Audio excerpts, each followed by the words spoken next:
প্রিয় ছাত্রছাত্রী, আজকে আমরা যেটা পড়বো সেটা হচ্ছে তুল্যাঙ্ক ভার। এটা ক্লাস 11-এর ফার্স্ট চ্যাপ্টারে আছে। তো এটা খুবই ইম্পর্ট্যান্ট একটা কনসেপ্ট।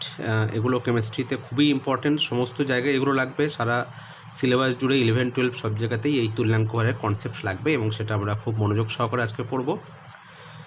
তো প্রথমে দেখো, আমি কতগুলো ছবি এঁকেছি যে তুল্যাঙ্ক কথাটার মানে আগে বুঝতে হবে, তুল্যাঙ্ক ভার কথাটার মানে বুঝতে হবে, ইকুইভ্যালেন্ট ওয়েট এটা কী সেটা বুঝতে হবে।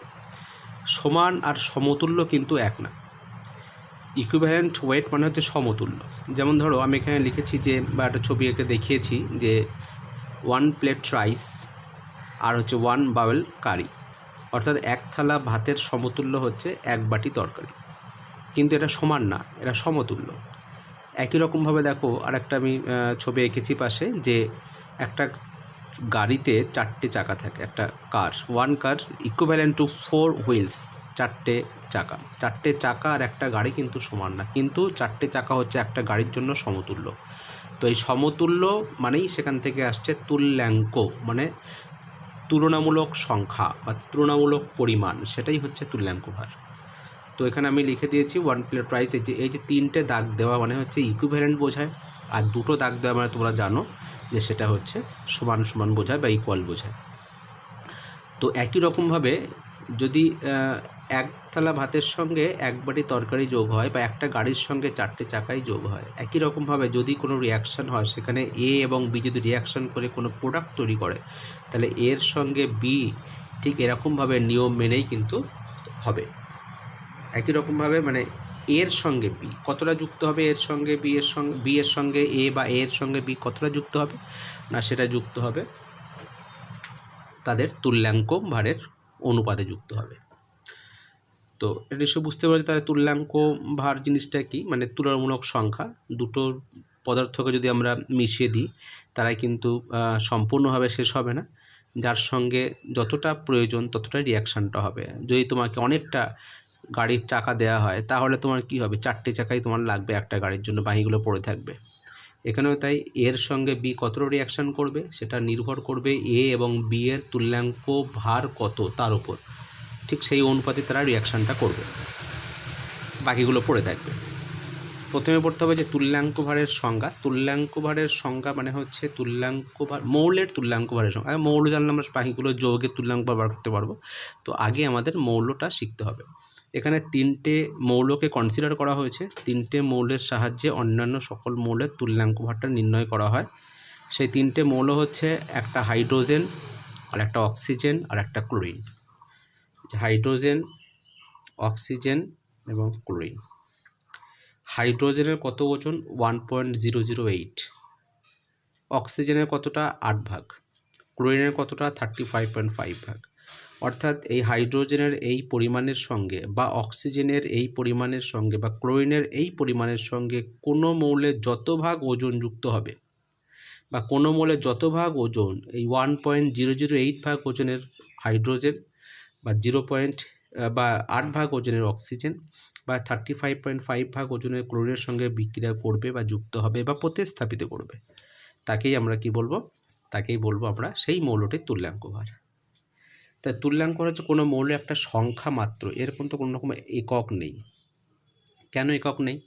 কারণ দুটো ভরের অনুপাত, মানে কোনটার সঙ্গে কতটা রিয়াকশান করবে, একটু পরে সেটা বুঝতে পারে যে দুটো ভরের অনুপাতটা কী করে আসছে। তুল্যাঙ্ক ভারের কোনো একক নেই, জাস্ট একটা সংখ্যা। তুল্যাঙ্ক ভার নির্ণয়ে এইচ, ও এবং সিএল এই 3টে মৌলকে কেন নেওয়া হয়, তার মানে 3টে মৌলের সাহায্যে কেন তুল্যাঙ্ক ভার নির্ণয় করা হয়? আরও তো অন্য মৌল ছিল। কারণটা কিছুই না, কারণ এই 3টে মৌল কম বেশি অন্যান্য সকল মৌলের সঙ্গে কিন্তু যুক্ত হতে পারে, সেই জন্য এই 3টে মৌলকে বেছে নেওয়া হয়েছে। কারণ যুক্ত যদি না হয়, একটা মৌলের সঙ্গে আরেকটা মৌল যদি যুক্ত না হয়, তাহলে তুল্যাঙ্ক ভারের ব্যাপারটা কিন্তু আর অর্থ থাকলো না। সুতরাং কোনো মৌলের সঙ্গে আর একটা মৌলের রিয়াকশানটা হতেই হবে, তাহলে কিন্তু তুল্যাঙ্ক ভারের আমরা হিসেবটা পাবো। তাহলে হাইড্রোজেন, অক্সিজেন এবং ক্লোরিন 3টে মৌলকে নেওয়ার কারণ হচ্ছে এই 3টে মৌল বাকি সব মৌলগুলোর সঙ্গে কম বেশি রিয়াকশানটা করে, এই জন্য এই 3টে মৌলকে বেছে নেওয়া হয়েছে। এদের সঙ্গে অন্য মৌল কত পরিমাণ যুক্ত হলো, সেখান থেকে আসবে তুল্যাঙ্ক ভার। আচ্ছা, এরপরে একটা যেটা পয়েন্ট লিখে দিয়েছি আমি, যে সেটা হচ্ছে যে তুল্যাঙ্ক অনুপাত সূত্র এবং মিথ্যানুপাত সূত্র ব্যাপারটা একই। তুল্যাঙ্ক অনুপাত সূত্র আমি আগে বলিনি, এখন আমি বলে দিচ্ছি যে যখন কোনো কেমিক্যাল রিয়াকশান হবে তখন যারা রিয়াকশান করবে তারা সবসময় তুল্যাঙ্ক ভারের অনুপাতেই রিয়াকশানটা করবে, অর্থাৎ তাদের যা যা তুল্যাঙ্ক ভার, যে মানের তুল্যাঙ্ক ভার আছে সেই মানের রিয়াকশান হবে। যেমন ধরো তোমাকে যদি ধরো এক থালা ভাতের সঙ্গে যদি তোমাকে 4 বাটি তরকারি দেওয়া হয়, তাহলে তুমি কিন্তু 1 বাটি তরকারিটাও নেবে, বাকি 3 বাটি তরকারি পড়ে থাকবে। একই রকমভাবে একটা গাড়ি বানানোর জন্য যদি মনে করো 10টা চাকা দেওয়া হয়, তুমি 4টে চাকা ইউজ করে বাকি 6টা চাকা পড়ে থাকবে। তো একটা গাড়ির সঙ্গে 4টে চাকা মানে 1:4। এক থালা ভাতের সঙ্গে 1 বাটি তরকারি মানে 1:1। রিয়াকশান যখন হবে সবসময় নির্দিষ্ট অনুপাতে হবে, এবং সেই অনুপাতটা কিসের অনুপাত? তুল্যাঙ্ক ভারের অনুপাত।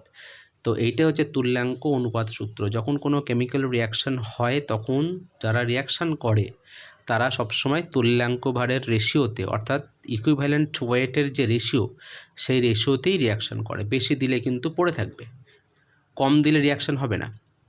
ঠিক আছে? তো এইভাবেই কিন্তু আমাদের এই কনসেপ্টটা খেয়াল রাখতে হবে।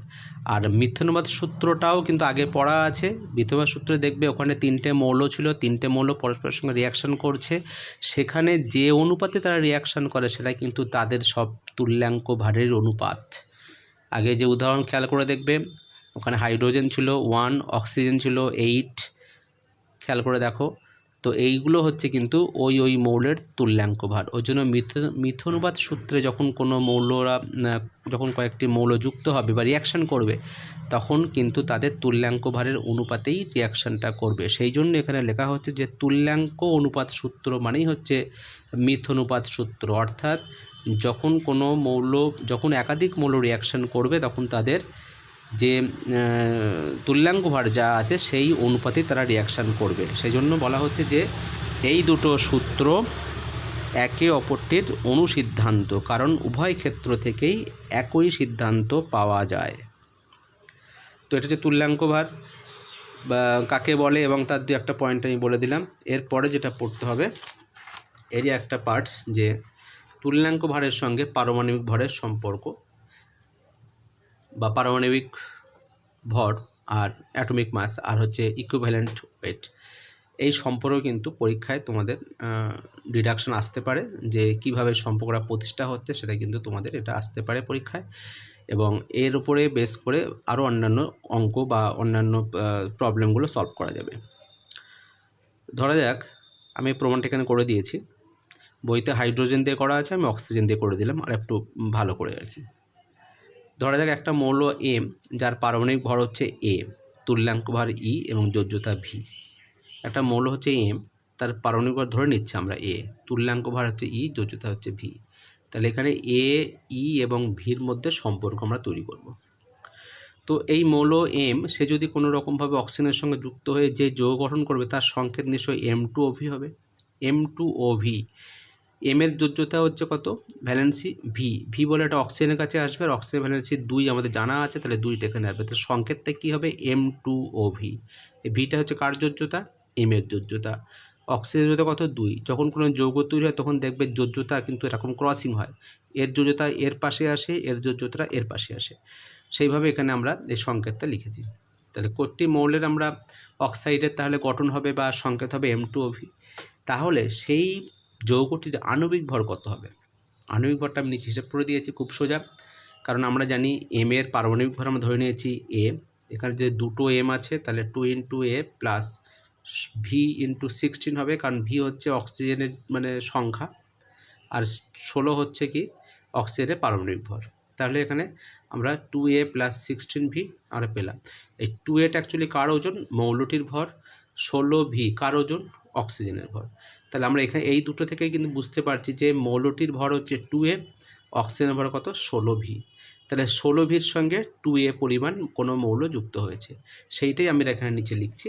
এখন 16V ভাগ ওজনের অক্সিজেন বা ভরের, ভর লিখতে পারো, এখানে ভরে লিখতে হবে।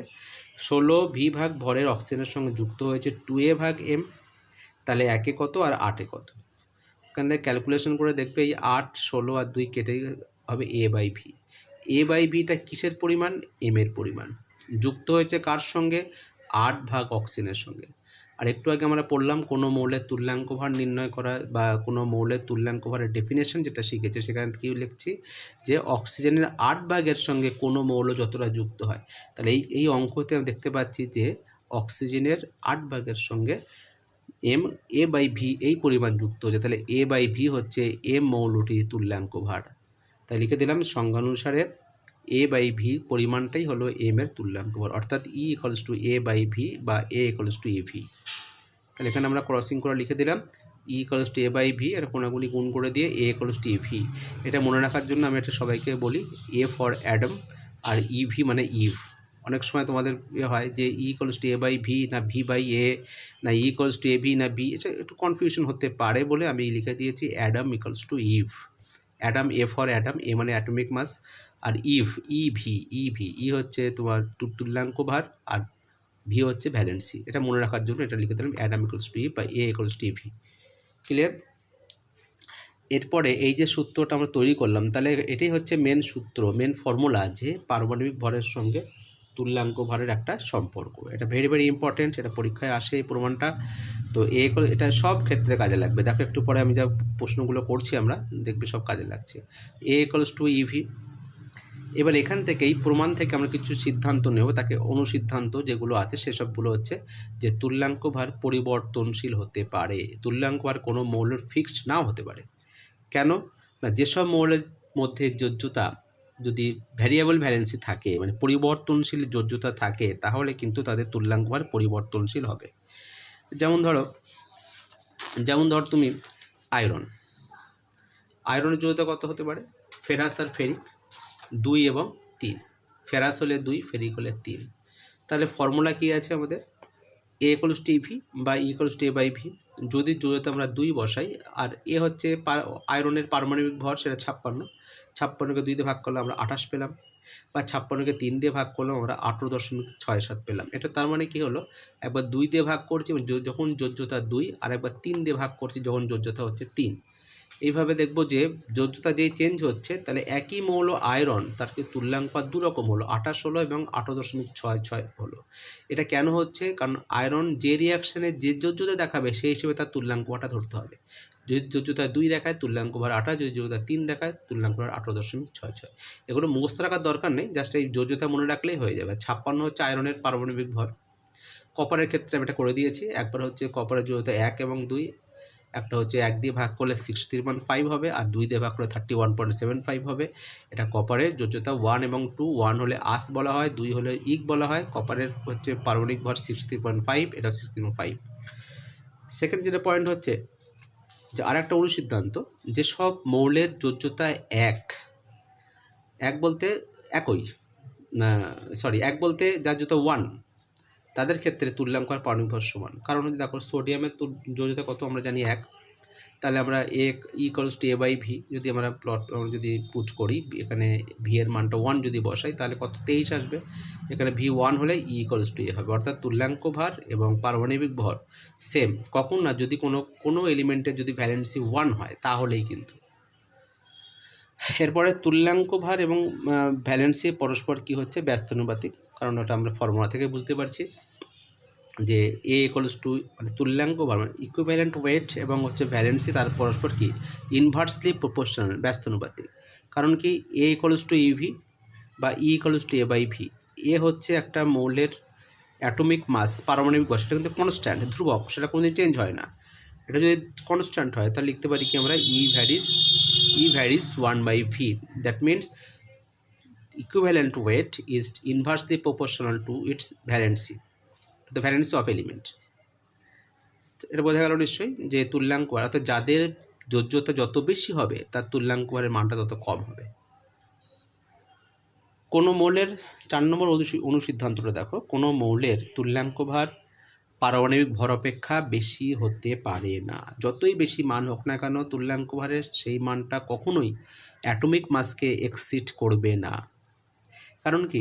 এই যে ফর্মুলাটা দেখো, E equals to A by V, V এর মান সবচেয়ে কম কত হতে পারে?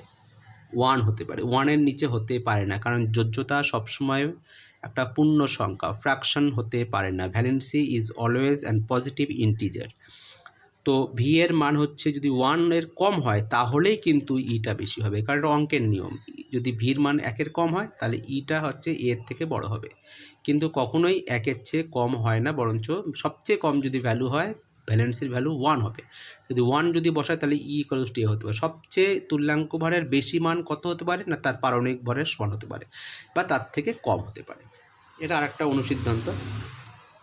এরপরে আরও একটা অনুসিদ্ধান্ত এরকম পড়বো, সেটা লাস্ট অনুসিদ্ধান্ত। সেটা হচ্ছে, এখানে আমি লিখে দিলাম যে কাজেই ই কখনোই এর থেকে বড় হতে পারে না, ই গ্রেটার দ্যান এ, এটা হতেই পারে না। আচ্ছা, এর 5 নম্বর যে পয়েন্ট দেখো, অনুসিদ্ধান্ত আর একটা, যে কোনো মৌলের তুল্যাঙ্ক বার কখনোই শূন্য হতে পারে না। কেন? E equals to A by V. এর মান যদি শূন্য হয় তাহলে ই কিন্তু 0 হবে। আর এ কি কোনো দিন 0 হতে পারে? কোনো মৌলের পারমাণবিক ভর কখনো 0 হতে পারে? কখনোই 0 হতে পারে না। সুতরাং আমরা এখানে কি বলতে পারি, যে ই কখনোই শূন্য হবে না। এসবগুলো হচ্ছে অনুসিদ্ধান্ত 5খানা, ওই ফর্মুলা থেকে আসছে, এ ইকুয়ালস টু ইভি বা E equals to A by V formula থেকে আমরা এই অনুসিদ্ধান্তগুলো আমরা পেলাম। এরপরে হচ্ছে বিভিন্ন পদার্থের তুল্যাঙ্ক ভার নির্ণয়। বিভিন্ন পদার্থে তুল্যাঙ্ক ভার নির্ণয়, এটা যে কতটা ইম্পর্টেন্ট তোমরা পরে সব বুঝতে পারবে। বিভিন্ন মৌলের ক্ষেত্রে তুল্যাঙ্ক ভার নির্ণয় যেমন করা যায়, বিভিন্ন মূলকের ক্ষেত্রে করা যায়, বিভিন্ন যৌগের ক্ষেত্রে করা যায়, বিভিন্ন লবণ, অ্যাসিড, ক্ষার, যা যেখানে সবার ক্ষেত্রে কিন্তু তুল্যাঙ্ক ভার নির্ণয় করা যায়, এবং তার জন্য কিন্তু আলাদা আলাদা ফর্মুলা রয়েছে। সেই ফর্মুলাগুলো আমি এখানে পরপর বলছি, তোমরা ভালো করে মন দিয়ে শুনে নাও এবং খাতায় লিখে নেবে। প্রথমে আমরা বলছি মূলকের তুল্যাঙ্ক ভার। মূলক আমি আগে বলেছি, সালফেট একটা মূলক, কার্বনেট একটা মূলক, নাইট্রেট একটা মূলক। তো এখানেও কিছু মূলকের আমরা তুল্যাঙ্ক ভার বার করা শেখাচ্ছি। কীভাবে দেখো, মূলকের তুল্যাঙ্ক ভারের ফর্মুলা হচ্ছে কি, মূলকের সংকেত ভর যা হবে, সংকেত ভর মানে হচ্ছে, ধরো এটা তো অণু বলা যায় না, এটা একটা আয়ন, ওই জন্য এখানে আমরা আণবিক ভর না বলে এখানে এর যে ফর্মুলাতে যা যা পরমাণু আছে এবং যা যা আধান আছে টোটালটাকে একটা একদম আয়ন ধরছি। তাহলে এই আয়নটার ভরকে আমরা কি বলবো, সংকেত ভর। অর্থাৎ যার অণুর হিসেবে অস্তিত্ব নেই তাকে আমরা আণবিক ভর কতটা তার ক্ষেত্রে ইউজ করতে পারবো না, অণু হলেই আমরা বলবো আণবিক ভর। আচ্ছা, বাই দ্য ওয়ে আরেকটা জিনিস বলে নিই, যে মৌলের তুল্যাঙ্ক ভারের মূলকের তুল্যাঙ্ক ভারের সংজ্ঞা যদি পরীক্ষায় আসে, অনেক সময় মূলকের তুল্যাঙ্ক ভারের সংজ্ঞা আসে, বেশিরভাগ ক্ষেত্রে মৌলের তুল্যাঙ্ক ভারের সংজ্ঞা আসে, যেটা আমি আগে পড়িয়ে দিয়েছি। কখনো কখনো মূলকের তুল্যাঙ্ক ভারের সংজ্ঞা পরীক্ষায় আসে, সেক্ষেত্রে কী হবে, একদম আগের মতো সংজ্ঞাটা যা আছে সেটাই থাকবে, শুধু মৌলের জায়গাটায় বাদ দিয়ে সেখানে মূলক বসালেই হয়ে যাবে। মৌল কথাটা বাদ দিয়ে মূলক বসালেই একই রকম, মানে যা আছে তাই রাখলে সংজ্ঞাটা হয়ে যাবে। আচ্ছা, এখানে মূলকের তুল্যাঙ্ক ভর নির্ণয়ের যে ফর্মুলাটা কী আছে না, মূলকের সংকেত ভর বাই মূলকের যোজ্যতা। মূলকের যোজ্যতা আমরা কী করে পাবো না, এই মাথায় যে আধান থাকবে সেই আধানের সংখ্যাটাই হচ্ছে যোজ্যতা। তো এর আণবিক ভর এর সংকেত ভর কত আসছে, এই 32, 4 × 16/2। 2 কেন আসছে, কারণ মাথায় মাইনাস চার্জ, ভাগ করে দিলাম, পেলাম 48। এটা হচ্ছে ইকুইভ্যালেন্ট মাস অফ সালফেট। এইভাবে তোমরা আরও অনেক তুল্যাঙ্ক ভার, অনেক মূলকের তুল্যাঙ্ক বার করবে। আমি তোমাদের জন্য হোম টাস্ক কিছু দিয়েছি, সেটা নিজেরা করবে। কার্বনেট, ফসফেট সেগুলো দিয়ে দিয়েছি। এমএন এর পারমাণবিক ভর, ক্রোমিয়াম পারমাণবিক ভরটাও আমি বলে দিয়েছি। তো এটা হচ্ছে তুল্যাঙ্ক ভার নির্ণয় করলাম কার ক্ষেত্রে, আমরা মূলকের ক্ষেত্রে।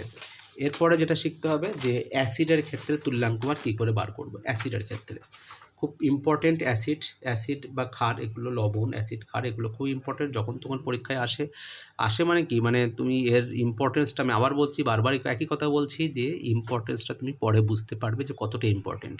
এগুলো একটুও মিস করা যাবে না, এই সবগুলো মিস করলে তোমার একেবারে অবস্থা খারাপ হয়ে যাবে, কিন্তু মাথায় রাখবে এটা। অ্যাসিডের তুল্যাঙ্ক ভার কীভাবে আমরা ফর্মুলাটা লিখব, যে অ্যাসিডের আণবিক ভর বাই হচ্ছে অ্যাসিডের ক্ষারগ্রাহিতা।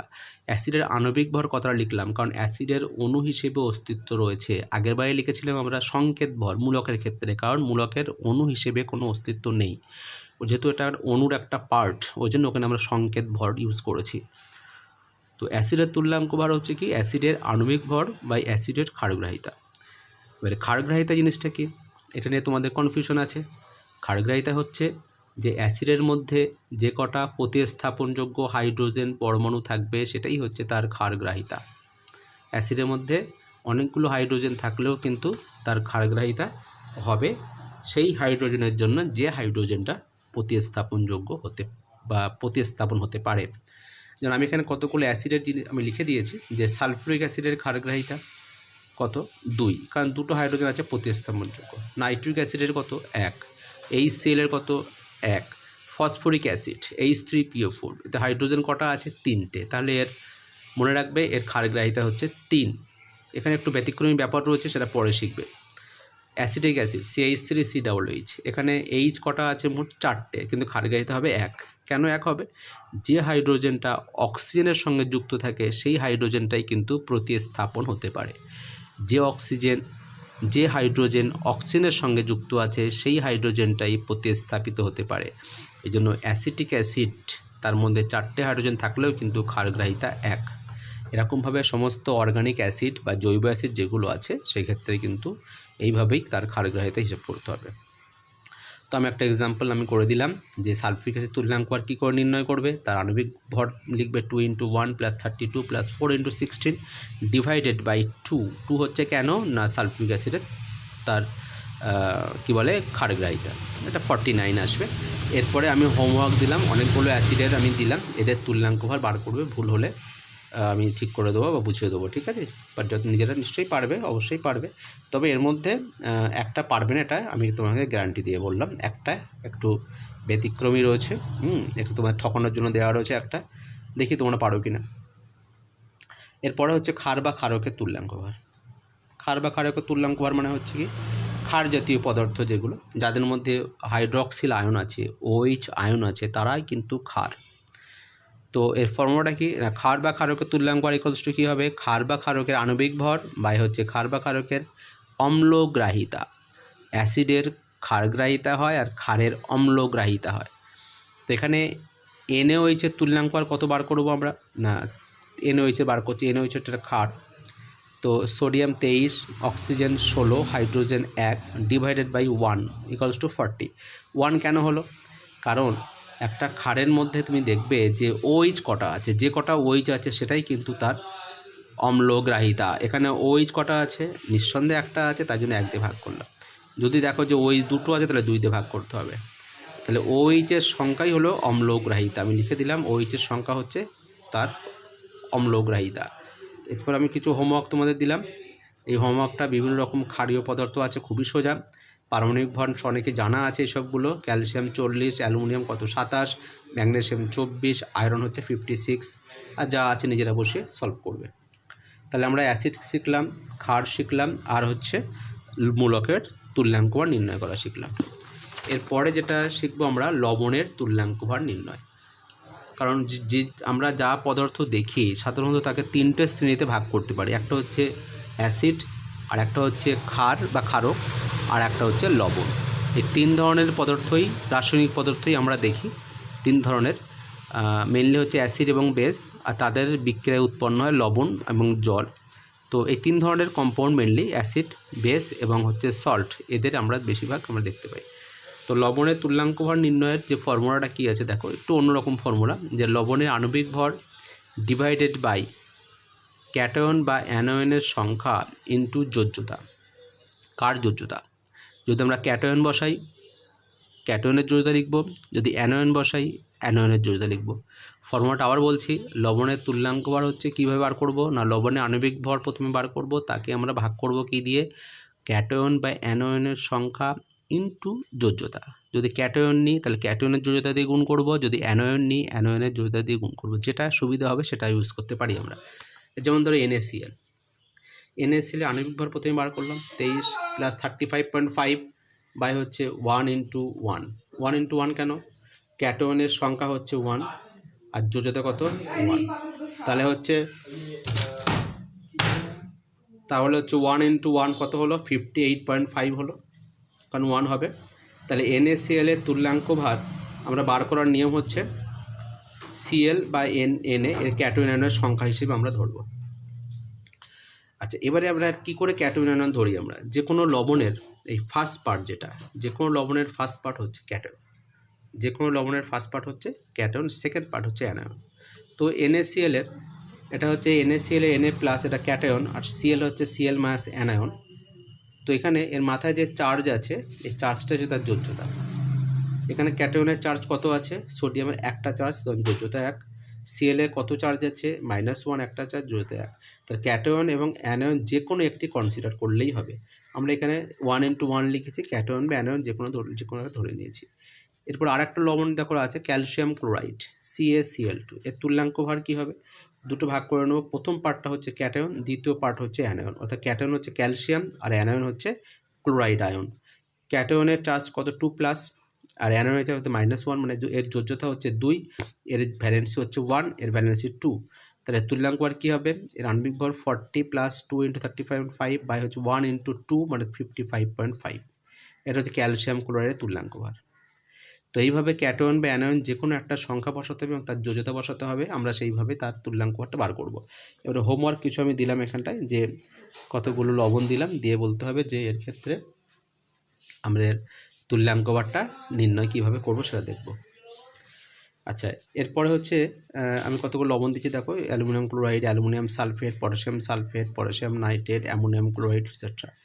এটা হচ্ছে ওই সমস্ত লবণের তুল্যাঙ্ক ভার, ওই ফর্মুলাটা ইউজ করে বার করবে। এগুলো কিন্তু তোমাদের 11-এর ফাইনাল পরীক্ষাতে আসে, একটু শিখলেই পারবে। আচ্ছা, এরপরে দেখো আমরা একটা নিউমেরিক্যালস দিয়েছি তুল্যাঙ্কের উপর বেস করে। সেটা হচ্ছে কি, একটি ধাতব অক্সাইডে 60% ধাতব আছে। এই ধাতব অক্সাইডে 60% ধাতু আছে, ধাতুটির তুল্যাঙ্ক ভার কত? 60% আছে মেটাল, ধাতু আছে, তাহলে অক্সিজেন কতটা আছে? 40%। তাহলে আমরা এই কম্বিনেশন থেকে বুঝতে পারি যে 40 ভাগের সঙ্গে 60 ভাগ ধাতু যুক্ত হয়েছে, 40 ভাগ অক্সিজেনের সঙ্গে 60 ভাগ ধাতু যুক্ত হয়েছে। তাহলে 8 ভাগের সঙ্গে কত যুক্ত হবে? ক্যালকুলেশন করে কত পেলাম? 12। তাহলে এই 12টা কী হবে? যেহেতু 12টা হচ্ছে ওই ধাতুর একটা পরিমাণ যেটা 8 ভাগ ওজনের সঙ্গে যুক্ত হচ্ছে, তাহলে এই 12 হচ্ছে ওই পরমাণুটার কিন্তু তুল্যাঙ্ক ভার। এটা সেই আগের মতো অঙ্ক থেকে আমরা এসেছি। এই ধরনের অঙ্ক পরীক্ষায় খুব অ্যাভেলেবেল, খুবই আসে। এবার এটা একটু জটিল করে দেওয়া থাকে, আমি সহজ একটা শিখে দিলাম। এগুলো তুমি থিওরি পার্টগুলো পড়ে নাও, পড়ে নেওয়ার পরে আমি আরও কঠিন অঙ্কগুলো পরপর শিখব। ঠিক আছে?